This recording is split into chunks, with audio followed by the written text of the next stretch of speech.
Bismillahirrahmanirrahim. Alhamdulillahi robbil alamin vassalatu vassalamu ala xayri xalqi Muhammadin va alihi va sahbihi ajmain. Amma ba'd. Assalomu alaykum va rahmatullohi va barakatuh. Payg'ambarlar qissasini o'rganishda davom etar ekanmiz. Bugun inshaalloh Odam alayhisalomni yerga tushgandan keyingi bo'lgan hayotlari haqida gaplashamiz. Bugungi suhbatimiz inshaalloh vaqtimiz yetsa Odam alayhisalomning hayoti, vafoti, Qobil qissasi, Shis va Idris alayhimussalomlarning qissasini gaplashamiz. Bismillahirrohmanirrohim. Qala Alloh azza va jalla: "Ma mana'aka an tasjuda id amartuk." Alloh subhanahu va taolo iblisga: "Ey iblis, senga buyurgan paytimda odamga sajda qilishlikdan nima to'sdi?" deb so'radi. Iblis: "Men undan yaxshiman. Ana xayrun min xalaqtani min narin va xalaqtahu min tin." Meni o'tdan yaratding, odamni turpoqdan yaratding. Alloh taologa qilingan birinchi osiylik mana shu kibr bo'ldi. Shuning uchun ulamolar aytadi, mana Odam alayhisalom ham gunoh qildi, ana shu man qilingan mevani yeb qo'yib. Iblis ham gunoh qildi. Ikkalasi gunoh qildi, ikkalasi osiy bo'ldi Allohga. Lekin Odam bilan iblisning farqi shunda bo'ldiki, iblis o'jarlik qildi, tavba qilmadi, Odam alayhisalom tavba qildi. Shuning uchun ulamolar aytadi, la saghirata ma'a isror va la kabirata ma'a istig'for. Ya'ni inson o'jarlik qiladigan bo'lsa, gunoh qilib turib tavba qilmaslikdan. Tavba qilmasdan o'jarlik qilar ekan, uni gunoh har qancha kichkina bo'lsin, o'jarlik qilganligi uchun bu gunoh kichkinaligicha qolmaydi, bu kattayaveradi bu gunoh. Vala kabirata ma istig'for, va har qancha gunoh katta bo'lmasin, Parvardigoriga inson tavba keltirib istig'for etar ekan, har qancha gunoh katta bo'lmasin, Alloh azza va jalla kechiradi. O'tgan suhbatlarimizda aytdik, Robi ibn Haytham o'zini ashablariga aytadiki, kasal nima bilasizlarmi deydi. Dori nima bilasizlarmi? Shifo nima bilasizlarmi deydi. Appendisit kasal, skalpel uni dorisi, qaytib appendisit bo'lmasligi shifo topganingiz. Gunoh bu kasal deydi. Istig'for, tavba bu dori deydi. Qaytib gunohga qaytmasligingiz shifo topganingiz deyiladi. Demak, insonning gunohi har qancha katta bo'lmasin, istig'for etar ekan, Alloh taolo G'ofurur Rohim ekanligini ko'radi. Parvardigor shunday bir zot ekanligini topadi va Alloh gunohlarni kechiradi. Odam alayhisalom mana rivoyatlarda 1000 yil umr ko'rdi deb aytiladi. Mana Isroiliyotdan olingan ma'lumotlarga qaraganda Odam alayhisalom o'zini farzandlarining soni 400 mingtaga yetganligini ko'rdi degan rivoyatlar bor. Bu Isroiliyotdan. Astagfirullah va bassa minhuma rijalan va kathira. Va bassa minhuma rijalan kathiran va nisa. Ana shu Odam va Havvodan Alloh taolo ko'p erkak va ayollarni yaratdi. Odam alayhisalomni mana aytdik, birinchi farzandi Qobil edi. Va Qobil va Qobil qissasi Qur'onda mana Alloh taolo Moida surasida zikr qiladi. Astagfirullah vatlu alayhim naba ibnay adama bil haqq id qarraba qurbanan fatuqbila min ahadihima wa lam yutaqabbal min al-akhar qala laqtulannak qala inna ma yataqabbalu Allohu minal muttaqin. Qobil dehqon edi. Qobil cho'pon edi. Qobilning tabiati dag'al, qattiqqo'l, berahm kishi edi. Qobil uni aksi, yumshoq tabiat, rahmdil, ko'ngilcha kishi edi. Ya'ni cho'ponlikni xususiyatlaridan bittasi, agar cho'ponning qalbida bir rahm shafqat, hayvonga bo'lgan bir mehr bo'lmaydigan bo'lsa, hech qachon cho'ponlik qila olmaydi. Rasululloh sollallohu alayhi vasallamdan sahih hadislarda keltirilgan, har bitta payg'ambar qo'y boqqan deydi. Hatto Rasululloh sollallohu alayhi vasallam mana shu payg'ambarlik yoshiga yetguncha, ana shu 25 ga kirib tijorat bilan shug'ullangunga qadar cho'pon bo'lib qo'y boqqanligini, Makka ahli uchun ma'lum bir haq evaziga qo'ylarni boqqanligini o'zi haqida payg'ambar sollallohu alayhi vasallam shunday deb aytgan. Ya'ni hayvon boqishlik hikmati insonning tabiatida halimlik, yumshoqlik, rahm shafqat degan sifatlarni tarbiyalaydi. Chunki hech qachon mo'min odam tabiat agar yumshoqlik, rahm shafqat bo'lmasa, hayvon boqa olmaydi. Och qolgan ko'rib o'tib ketavermaydi. Chanqagani ko'rib tashab qo'ymaydi. Demak, hayvon boqishlikda birodarlar, insonni qalbida mana shu tabiatni tarbiyalashlikka bir vositalar bor hisoblanadi. Odam alayhisolamning shariatida Qobil o'zi bilan tug'ilgan qizdan boshqa har qanday qizga uylanishi mumkin edi, faqat o'zi bilan birga tug'ilgan singlisiga uylanishi mumkin emas edi. Boshqa Odam alayhisolamni aytib o'tgan darsimizda har safar Havvoni tuqqanda bir o'g'il, bir qiz tuqqan. o'zini singlisidan, birga tug'ishgan singlisidan boshqa har qaysi qizga uylanishi mumkin edi. Bu ularning shariati edi. Chunki o'sha zamon shunday shariatni talab qilar edi. Qobilning singlisi go'zal edi. Qobilning singlisi esa ko'p ham chiroyli emas edi. Odam alayhisalom Qobilning singlisiga uylanish kerakligini aytdi, lekin Qobilga bu narsa yoqmadi. Odam alayhisalomning bu buyrug'idan g'azablandi, itoat qilishidan bosh tortdi. Shu kunlarda o'zida Alloh taolo mana qurbonlik qilishga buyurdi. Odam alayhisalom farzandlariga buyurdi. Allohning yo'lida qurbonlik qilinglar. Hammamiz bilgan mashhur qissa. Qobil dehqonchiligini eng sassiq, bemaza bo'lgan xunuk dehqonchilik mevalardan olib kelib qo'ydi. Qobil esa aksincha o'zini ana shu boqayotgan qo'ylarning ichidagi eng semizi, eng chiroyligini, eng sifatligini olib kelib qo'ydi. Qurbonlikda qabul bo'lganligini belgisi bir tutunsiz o'tkalardida kuydirib ketar edi. Qurbonlikni qo'yishdi, ertalab borib qarashganda Qobilning qurbonligiga o't tegmagan, aksincha Qobilning qurbonligi kuyib yo'q bo'lganligini ko'rishdi. Va shunda Qobilni ukasiga nisbatan hasad qo'zg'adi. Va shayton vasvasa qildi. Hali bu paytga kelib qotillik bo'lmagan. Birorta odam o'lmagan edi ham, birorta odamni o'ldirmagan edi ham. Shunda Qobil ukasiga aytdi: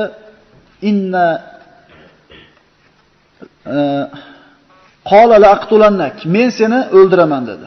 Ukasi aytdi: "Qala innama yataqabbalullohu minal muttaqin, la in basatta ilayya yadaka litaqtulani ma ana bibasitin yadi li aqtulak, inni axafulloha robbal alamin." Men seni o'ldiraman deganda ukasi aytdi: "Agar sen meni o'ldirgani qo'lingni uzatsang, men senga qo'limni ko'tarmayman. Men Robbil alamindan qo'rqaman. Albatta sen meni o'ldirishing bilan meni gunohlarimni ko'tarib o'zingning gunohlaringga qo'shib ketasan va jahannam egalaridan bo'lasan va bu zolimlarning mukofoti deb ukasi shunday so'zni aytdi.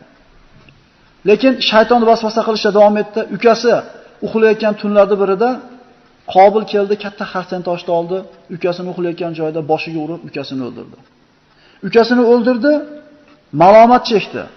Nima qilib qo'yganligini o'ylab qattiq bir afsus chekdi, lekin tavba qilmadi. Shu paytgacha hali odam o'lmagan edi. Birorta inson o'lmagan edi, o'likni nima qilish kerakligini bilishmas edi. Alloh azza va jalla ana shu Qobilning oldiga ikkita qarg'ani yuboradi. Toki Alloh taolo o'rgatyapti nima qilish kerakligini. Astagfirullah faba'athallohu g'uraban yabhasu fil ardi liyuriya kayfa yuwari sawata akhi. Liyuriyahu kayfa yuwari sawata akhi. Alloh taolo ikkita qarg'ani yubordi, bir-biri bilan urushdi, biri ikkinchisini o'ldirdi. O'ldirgan qarg'a o'lgan qarg'ani oldi va oyog'i bilan yerda tutib, chuqur kavlab tashlab ustiga turpoqni tortdi. Alloh azza va jalla o'zi o'rgatdi. Qala ya waylata a'jaztu an akuna mithla hadal g'urab fa uwari sawata akhi fa asbaha minan nadimin. Menga voy bo'lsin, mana shu qarg'achalik bo'lmadimmi? Ukamni jussasini ko'mishga yaramadimmi? Va ziyon ko'rgan, nadomatlar ko'rganlardan bo'lib qoldi. Qobil ukasini ko'mdi, nadomat chekdi, lekin istig'for aytmadi. Bir gunohni qilib qo'yib turib, shu gunohdan Alloh taolasi bilan bizni gunohni kechirishligini xohlaydigan bo'lsak, u nadomat chekishlikni o'zi kifoya qilmas ekan. Inson istig'for aytishlik kerak. Ulamolar aytadi, mana tavbani qabul bo'lishining 3 ta sharti bor deyshadi. Birinchisi, ana shu qilayotgan gunohingiz bo'lsa, to'xtaysiz. Ikkinchi sharti, ana shu gunohni qilganligingizga qattiq pushaymon yeysiz. Istig'for aytasiz va qaytib qilmaslikka Allohga ahd berasiz, inshaalloh Alloh kechiradi deyiladi. Bu afsus chekdi, nadomat chekdi, lekin istig'for aytib otasini oldiga bormadi. Balki o'zini singlisi, uylanishi harom bo'lgan singlisini olib sohilga qarab qochib ketdi. Odam alayhisalom tog' yonbag'rida yashar edi. Qobil o'zini singlisini oldida dengizni bo'yiga sohilga qarab qochib ketdi. Mana shu kundan boshlab insoniyat ikkiga bo'lindi.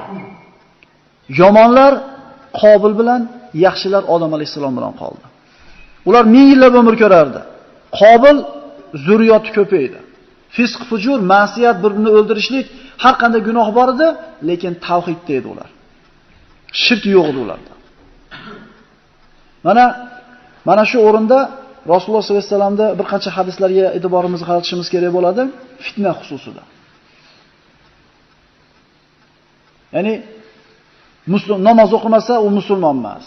roza tutmasa u kofir, zakot bermayotgan bo'lsa bu dindan chiqqan bo'lar. Shunga o'xshagan gaplarni juda osonlik bilan tilidan chiqib ketayotganlarni eshitib qolamiz. Birodalar, bir musulmon ikkinchi musulmonni ey kofir desa, hech qachon shu kofir degan so'z havoda qolmaydi. Albatta ikkisidan bittasiga yopishishligi kerak. Agar shu kofir degan so'z, shu sifat ro'parada aytilayotgan odamda bo'lsa, shu sifat borib yopishadi. Agar u odamda bu sifat bo'lmasa, aytgan odamga qaytib keladi. Sen kofirsan deb bo'lmaydi. Ana shu ulamolar kofir bo'lishligini shartlarini aytgan. Qur'onda sarih oyatlarni birortasini inkor qilsa, dinda zarur deb aytilgan ishlar birortasini inkor qilsa, Allohga, farishtaga ishonmasa bo'laveradi desa, namoz o'qimasa bo'laveradi desa, Qur'onni masxara qilsa, yirtib aql hushi joyida bo'lgan holda yirtsa, bir behurmatlik ko'rsatsa, mashqqa kirib bavul qilsa yoki tili bilan men kofirman deb aytmasa, boshqa o'rinda birovni kofir deyishga haqqimiz yo'q. Lekin mana shu aytilgan 5 ta shartli inson aql hushi joyida, ixtiyori bilan majbur qilinmagan holda qilayotgan bo'lsa, uni kofir demay boshqa ilojimiz yo'q. Undan tashqaridagi odamga biz kofirsan deyishlikka juda ehtiyot bo'lishimiz kerak. Imom Ahmad, Termiziy, Abu Dovud musnadida keltirilgan Usmon ibn Affon shahid qilinganda, mana bilamiz, ana shu Qur'on o'qib turgan joyda 80 dan o'tgan payg'ambarimiz ulug' bir sahobasini, Zinnurayn bo'lgan, payg'ambarimizdan jannatda xushobarni olishi sharafiga ega bo'lgan Usmon ibn Affonni o'tirgan joyda o'ldirishadi. Fitna bo'ladi. Rasul aytgan, mendan keyin fitna bo'ladi degan. Shu fitna bo'lganda ko'chada yurgan odamdan ko'ra uyda o'tirgan afzal deydi. Usmon ibn Affonni o'ldirgani kelishganda aytadiki, meni o'ldirmanglar. Rasululloh menga mana bunday va'dalarni bergan deydi. O'ldirganda tek turadi, o'ldirib chiqib ketadi. Shu islom tarixidagi bir shunday bir hollar bo'lgan. Sa'd ibn Abi Waqqos, payg'ambar alayhisolamning ulug' sahobalaridan, Asharai mubasharani bittasi. Juda ko'p futuhotlarda qatnashgan, juda ko'p joylarda fath qilgan ulug' sahobaga kelishadida, "Ey Sa'd" deyshadi. Siz juda ko'p jihodlarda qatnashgansiz. Juda ko'p g'azotlarda bo'lgansiz. Urushda nimaligini bilasiz. Fitna bo'lyapti ko'chada. Usmon roziyallohu anhu o'ldirishdi, musulmon ikkiga bo'lib urushyapti. Chiqib shu muammoni hal qilishga siz haqlisiz-ku. Chiqib hal qilib qo'ymaysizmi deganda Sa'd ibn Abi Waqqos aytadiki, Rasululloh sollallohu alayhi vasallamdan shunday hadisni eshitgandim deydi. Tez kunlarda o'rtangizda fitna bo'ladi. Shunda ko'chada shu fitna bo'layotganda, ko'chada kezib yurguchidan ko'ra uyda o'tiruvchi afzal dedi. Sa'd ibn Abi Waqqos shu hadisda aytayapti. Shunda bir kishi so'radi Rasulullohdan, "Ya Rasululloh, agar men uyimga kirib o'tirsam, fitnaga aralashmasam, meni ustimga kirib aytsa, agar shu fitnaga chiqib biz bilan qatnashmasang, seni o'ldiramiz desa, nima qilishim kerak?" deganda, "Odamning maqtul bandasidaqa bo'l, qotil bandasi bo'lma" dedi. Qobildaqa bo'lgan, "Men seni o'ldiraman" deganda akasi, ukasi aytdi, "Men senga qo'limni cho'zmayman" dedi. "Guvohlik beraman" dedi Sa'd ibn Abi Waqqos. Usmon Rasulullohning shu hadisga amal qildi dedi. Uyiga o'ldirgani kirib, qilichini ko'targanda ham qilichini ko'targani yo'q, musulmonga chopmadi. Musulmonga qilichini ko'tarmadi. "Izaltaqal muslimayni bisayfayhima falqatil val maqtul fin-nar" dedi Rasululloh. Ikkita musulmon qilichini ko'tarib bir-biriga o'qtalib kelsa, bittasi ikkinchisini o'ldirsa, o'ldirgani ham, o'lgani ham do'zaxda dedi. Ikkita musulmon bir-biriga qilichini o'qtalib kelib, bittasi ikkinchisini o'ldirsa, ikkalasi ham do'zaxda. "Ya Rasululloh, bunisi-yu o'ldirib do'zaxda bo'lar. Ha nariga o'lganda nima ayb? U nimaga do'zaxga tushadi?" desa, Rasululloh sollallohu alayhi vasallam aytdilarki, "Ha u ham qilichini ko'tarib qasd qilganmidi o'ldirgani?" Juda ehtiyot bo'lishlik kerak. Juda ehtiyot bo'lishlik kerak bo'ladi. Bunaqa fitnaga aralashmaslik kerak bo'ladi. Rasululloh sollallohu alayhi vasallam mana shunday fitna sodir bo'ladi dedi. Sahih hadislarda keltirilgan. Bilmaymiz bu hadislarda akalar, ko'pchiligimiz. Fitna sodir bo'ladi. Qo'yi bor odam cho'lga qo'yni hadab chiqib ketsin, fitnaga aralashmasin dedi. Tuyasi bor odam tuyasini berib sahroga chiqib ketsin, aralashmasin dedi. Dehqonchiligi bo'lsa chiqib dehqonchiligini qilsin, aralashmasin. Agar dehqonchiligi ham, tuyasi ham, qo'yi ham bo'lmasa, uyiga kirib qilichini tosh ko'rib o'tirsin dedi. Ya'ni nima qilsin? Qilichini o'tmas qilib o'tirsin, fitnaga aralashib qolmasin dedi. "Ya Rasululloh, meni tuyaman bo'lmasa" dedi bitasi. "Qo'yman bo'lmasa, ekin tikinman bo'lmasa, uyimga kirib toshga qilichim urib o'tirgan bo'lsam, shunda ustimga kelsa nima qilay desa, indamay turib ber" dedi.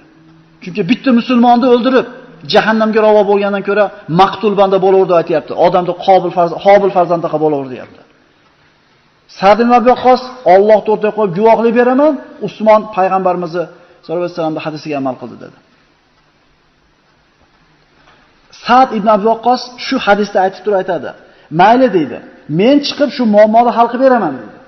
Faqat bitta shartim bor dedi. Menga qilich olib kelinglar. Bu qilichda ikkita ko'zi bo'lsin, tili bo'lsin. Sahih hadislarda kelgan. Men juda ko'p jihodlarda qatnashganman, urushni nimaligini bilaman deydi.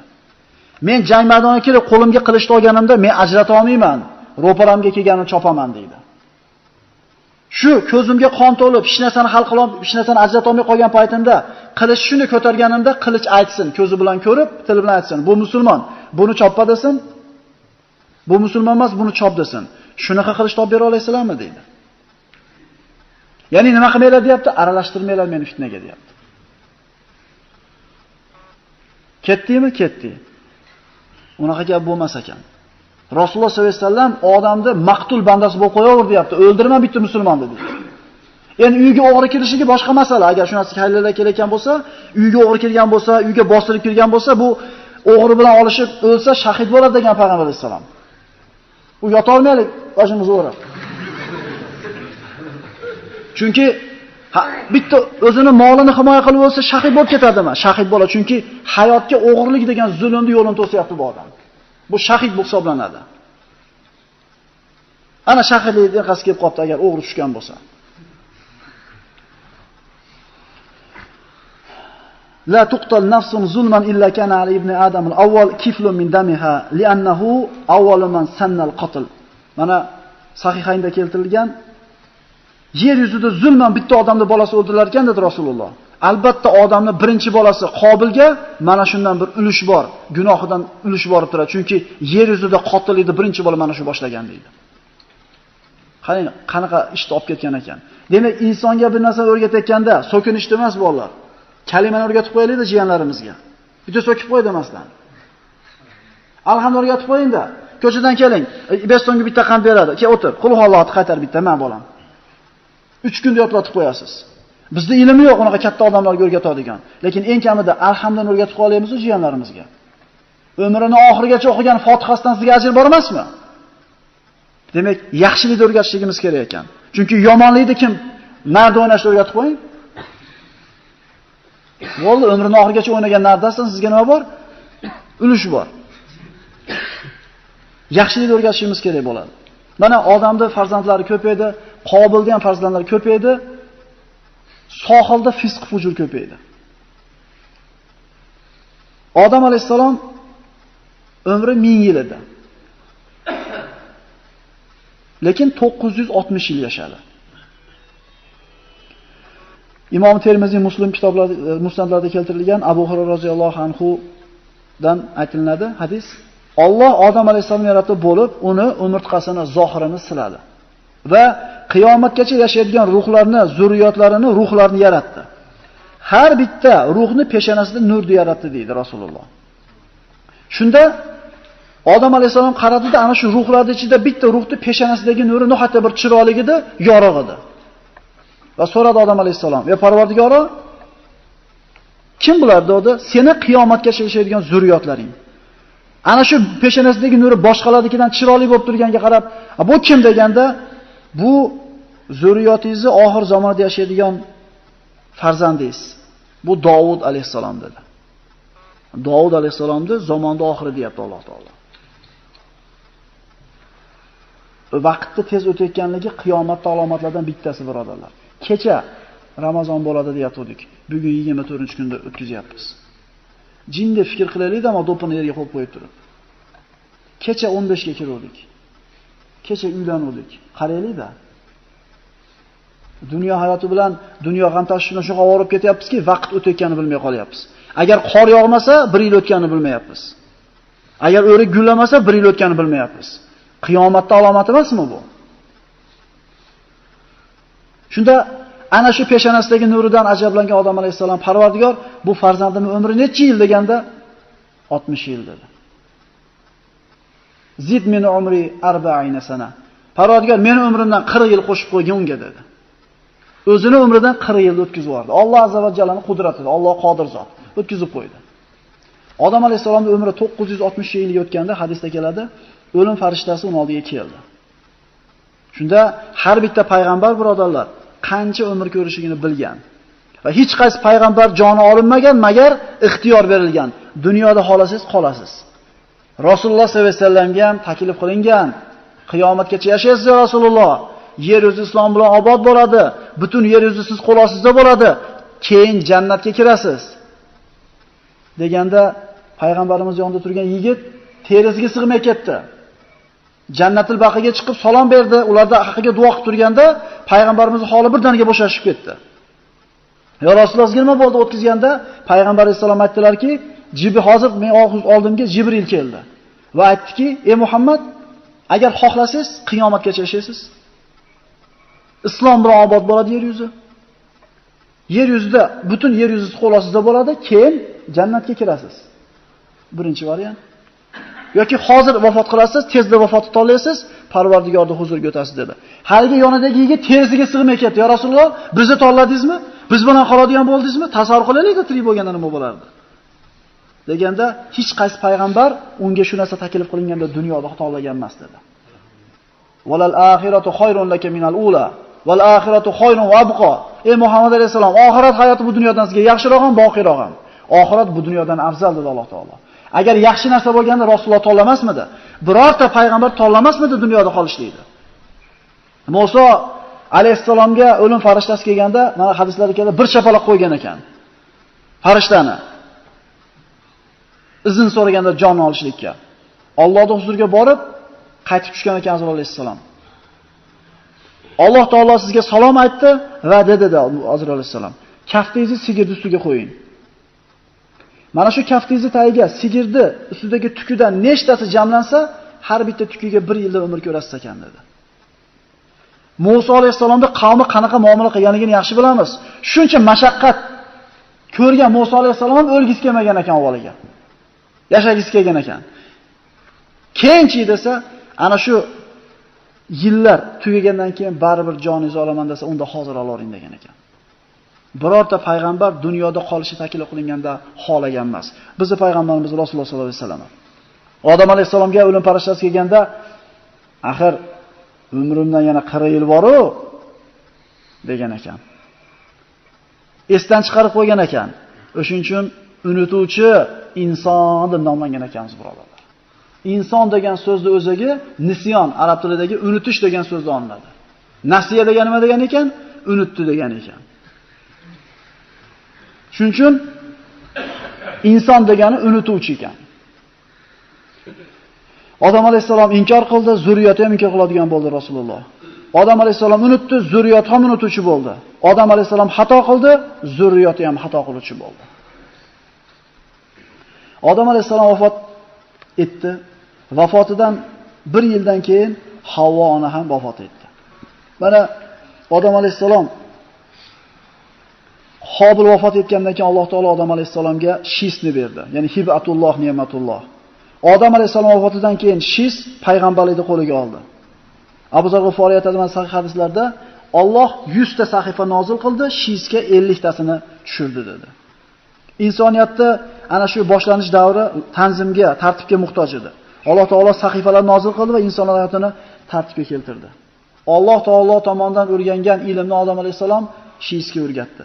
Hadislarda keladi, kuni tun hisoblarini, shu vaqtlarda qiladigan ibodatlarni va barcha ishlarni o'rgatdi. Imom Ahmad Musnadlarda keltiriladi hadislarda Abu Zumrat as-Sa'diydan Madinada bir kishi so'zlayotganini ko'rdim deydi. Abu Zumrat as-Sa'diy. Kim deb so'radim. Aytishdiki, bu gapirayotgan odam Ubay ibn Ka'b deydi. Olim edi u kishi. Qur'on tafsirini bilgan ulug' olimlardan edi. Odam alayhisalomga endi Ubay ibn Ka'b gapiryapti. Odamga o'lim soatlari yaqinlashganda farzandlariga aytdiki, "Men jannat mevalaridan yegim keldi. Bir top olib kelmaysizlarmi?" deganda farzandlari yerda turib jannatning mevalarini istab chiqishgan ekan. Yo'lda ketayotganda bu farzandlari qo'llariga kafan va ko'mishlikka kerak bo'ladigan barcha jihozlarni olib, inson suratida kelayotgan farishtalarga yo'liqishdi. Hali odam Qobildan tashqari hech kim o'lmagan edi. Qana qilib ko'mishni bilishmas edi. Odam alayhisalomni ko'mgani kelayotgan bo'ladi bu farishtalar. Bu mana Imom Ahmadda keltirilgan ekan. Ha odam farzandlari, qayoqqa ketyapsizlar? Ha otamiz kasal, jannat mevalaridan yegisi kelib qopti. Shuni istayapmiz deganda qaytaveringlar. Otanglar vafot topdi deydi.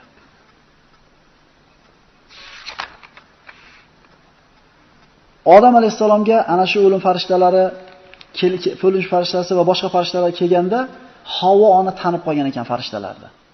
Chunki jannatda birga bo'lganda va haligi qo'ylar endi deganda qilib o'rtaga tushmoqchi bo'lganda Odam alayhisalom aytgan ekanki, ilayk anni degan ekan. O'ting bu yoqqa degan ekan. Innama utaytum min qibaliki. Boshimga nima kun tushsa sizda tushdi. Men qo'ting degan ekan. Robbimni farishtalar bilan meni o'rtamga xoli qo'ying. Parvardigorimning huzuriga ketishni xohlayman deydi. Odam alayhisalom vafot etdi. Farishtalar yuvishdi, kafanlashdi, janoza o'qishdi, ko'mishdi va ey odam farzandlari, hadihi sunnatukum. Mana shu ish sizlarga sunnat dedi. Odam alayhisalom 960 yil yer yuzida yashadi. Tamomiy taqvo. Kullu bin adama xattoun deymiz. Bir gunoh qilib qo'yib turib, endi odam bolasi borki xato qiladi, xato qilishlarida yaxshisi tavba qilsin deb birodarlar, otamiz bir marta xato qilgan. Bir marta yer yuzida biror marta qaytib xato qilmagan ekan, birorta gunoh qilmagan ekan. Otamizning bolasi bo'laylik. Shis alayhisalom payg'ambarlikni otasidan oldi, adolat bilan hukm yuritdi, lekin sohildan fisq fujur ko'paydi. Qobil zurriyoti o'rtasida qatl, boshqa ma'siyatlar ko'paydi. Shis alayhisalom shariatida Qobilni bolalariga borib qo'shilishlik harom hisoblangan edi. Ibn Abbosning oldida astagfirullah va la tabarrujna tabarrujal jahiliyatil ula. Ya'ni birinchi johiliyat davridagi yalang'och bo'lib chiqmanglar degan oyat o'qilganda Ibn Abbos mana shu oyatni sharhlab aytdiki, odamning ikki farzandi dedi. Ko'paydi. Tog'da Shis bilan qolganlar, sohilda Qobil bilan qolganlar. Tog' kishilari tog'da qolganlar. Erkaklari chiroyligida, ayollari unchalik go'zal emas edi. Endi sohilda yashagan Qobilning zurriyotini ayollari chiroyligida, erkaklari unchalik chiroyli emas. Ibn Abbosda keltirilgan.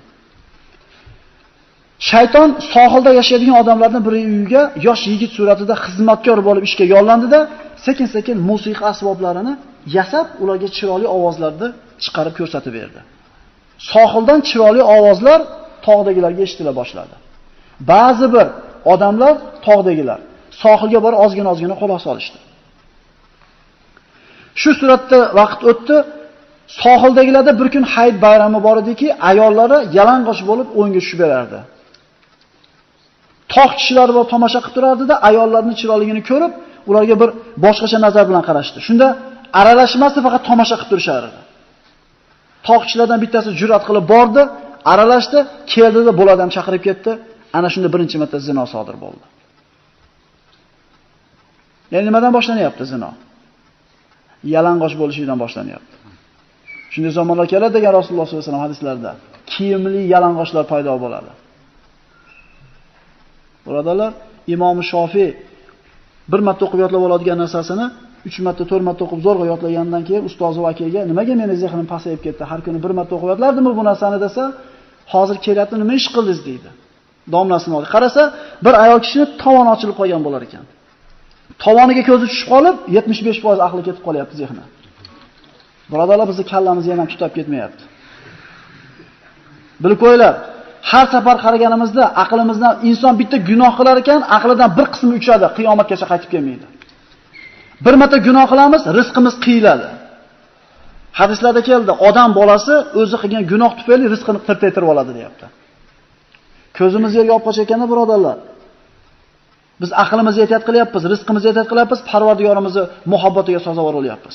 Qaradingiz ham, deng, boring qaradingiz ham mana oxirigacha qaradingiz. Shu Bakovoydan ham qarab qo'ydingiz orqasidan. Shax chiqdimi? Ko'ringlar-da, qaysi daraja olib ketdik. Imom Shofiyda pokizaligini qarangki, tovoniga, u oyoqni bu yog'i avrat hisoblanmaydi, oshiqda past ayol kishiniki. Tovoniga ko'zi tushib qolganda zehniga shunday ta'sir qilgan ekan. Rasululloh sollallohu alayhi vasallam sahobalar bilan turdi, bir sassiq havo keldi hidi. Falon joyda munofiqlar yoki yahudiylar bizni g'iybat qilyapti dedi. G'iybatni hidini sezishgan ekan. Chunki ular g'iybat qilmaganligi uchun sezgan. Biz nimaga hozir sezmaymiz desa, biz toza havoda olmadik hali bir amatda. G'iybat hidini farqlashlik uchun. Shunday emasmi? Biz ana shu g'iybat hidini hidi o'rganimizdan toza havoda farqiga bormay qolganmiz. Xuddi shunga o'xshaganda ko'zimiz zino qilaverganligidan, ishtonsiz avratini ochib yurganlarni ko'raverganligimizdan oddiy narsa bo'lib ketgan. Hajga borgan birodarlar, o'sha 20 kun yurganmisiz, 30 kun yurganmisiz, umuman ayol kishi unaqa avrat ochilgan holda ko'rmaysiz-a? 20 kun, 30 kun yurganingizdan keyin kelsangiz, nadigilar shaytonga o'xshab ko'rinadi. 5-6 kundan keyin normalniy bo'lib qoladi ham yo'q. Ya'ni ko'zingizga o'tirib qolgan bo'ladi haligi. Zino ana shu kiyimni yo'qligidan boshlangan ekan birodarlar. Undan tashqari qayta aytamiz, rizqimizga to'g'ridan-to'g'ri aloqasi bor. Gunoh qilishimizni.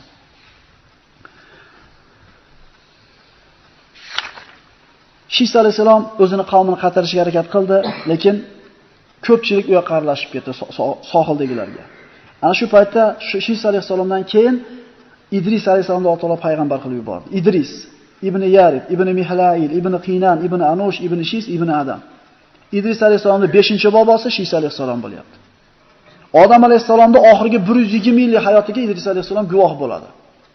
Ya'ni 120 yil oxirgi hayot qolganda Idris alayhisalom tug'ilgan bo'ladi. 6-nevarasi Idris alayhisalom. Hadislarda keladi, Odam va Shisdan keyingi birinchi payg'ambar Idris deyiladi va birinchi bo'lib qalam ushlab yozgan kishiga mana shu Idris alayhisalom deyiladi. Ibn Kasirda u kishining sifatlari keltirilgan ekan, qomati kelishgan, chiroyli yuzli, soqollari quyuq, uzun bo'yli, suyaklari yo'g'on, oriq, ko'p sukutli, xotirjam edi. Agar yursa ko'proq ko'zlari yerga qarab turar edi. Ko'p fikrli, mahzun kishi edi. Idris alayhisalom Shis alayhisalom shariatini davom etkazdi, ba'zi qo'shimchalarni kiritdi va Alloh taolo birinchi bo'lib Idris alayhisalomga jihad qilishlikni farz qildi. Chunki sohilliklar tog'lilarni o'ldirishlikka o'sha jur'at qilishni boshlagan edi. Haddidan oshganda bularni joyiga qo'yib qo'yish kerak edi. Va tarixda birinchi marta otlardan iborat bir qo'shin tuzdi, otliq qo'shin tuzib va ana shu Qobil zurriyotini qirib tashladi. Asir oldi, lekin o'lja olmadi. O'lja olishlik payg'ambar sollallohu alayhi vasallamga halol qilingan edi. Asir oldi, ularni qolganlari qo'llarda bir asir bo'lib qolib ketdi, ularni yo'qib tashlashdi. Idris alayhisalom haqida Qur'onda bir o'rinda mana oyat nozil bo'lgan. Vazkur fil kitabi Idris innahu kana siddiqan nabiyya va rafa'nahu makanan aliyya. Mana shu Qur'onda Idrisni zikr qiling, eslang. Albatta u rostgo'y payg'ambar nabiylardan edi. Biz uni oliy makonga ko'tardik. Oliy makonga ko'tardik degan so'zini mana Rasululloh sollallohu alayhi vasallam Imom Buxoriyda keltirilgan Me'rojga chiqqanda 4-osmonda Idris alayhisalomni ko'rganligi haqida payg'ambarimiz shunday bir so'zlarni aytgan. Juda ko'p mufassirlar, muarrixlar aytgan ma'lumotlar bor, lekin hammasi sahih emas. Isroiliyotdan bir ma'lumot olingan ekan, bu Isroiliyot qaytarib aytib qo'yamiz. Isroiliyotda shunday deyilgan ekanki, Idris alayhisalomga Alloh azza va jalla aytgan ekan. Idris sizga har kuningizga yer yuzida o'sha paytda qancha musulmon bo'lsa, hammasini topayotgan savobi qancha bo'lsa, har kuningizga shuncha savob yozaman sizga. Millionta odam millionta savob qilsa, har kuningizga millionta sizga shuncha savob yozaman deganda o'limdan qochib qolgan ekan. Ko'proq yashab olay emas, ko'proq savobga ega bo'lib olaydi. Bu Isroiliyotdan. Shunda Idris alayhisalomga muqarrab qilingan farishtalarga aytgan ekanki, Azroil kelganda bir gaplashib qo'ymaysizmi? Jinni meni holi qo'yib turmaydimi degan ekan. Shunda Azroil alayhisalom tushib kelayotganda farishta aytadi, endi Azroilga gapim o'tmaydi-yu, lekin bir ilojini qilamiz. Orqasiga opishib qonatiga. Osmonga uchib chiqib ketayotganda 4-osmonda uchrashar ekan. Azroil alayhisalom bilan haligi farishta. Orqasida Idris alayhisalom. "Ey Azroil" dedi farishta. "Idrisni ozgina qo'yib tursangiz bo'lmaydimi?" desa, "Qani Idris o'zi?" desa, "Orqamda" deydi. Azroil alayhisalom aytadi, "Subhanalloh, Alloh azza va jalla Idrisni jonini 4-osmonda oling deganda hayron bo'lgan edim. Odam bo'lsa, qanaqa qilib 4-osmonga shu yerda jon olingan ekan. Va rafa'nahu makanan aliyya. Biz uni oliy makonga ko'tardik. Bu ana shu suratda keltirilgan ma'lumot ekan. Ana shu kiyim xususida. Ishimizda savdogarlar bo'lsa, qanaqa kiyim sotayotganimizga bir qarab qo'yaylik. Bitta odam zulman o'ldirilsa, Qobilga ulush bor ekanmi? Demak, ana shu yalang'och qilib kiyib yuradigan kiyimni sotayotgan birodarga ham ulushi bor. Yani qancha musulmonlarni avratini ochib yurishlikka nima qilyapti? Ko'mak beryapti. Endi u bilan topgan pulimizni qaraylik. U bilan topgan pulimizni yeb qonimizga tushganda ibodatimizni o'ylaylik, duolarimiz qabul bo'lishini o'ylaylik. Inshaalloh keyingi suhbat Nuh alayhisalom xususida bo'ladi. Assalomu alaykum va rahmatullohi va barakatuh.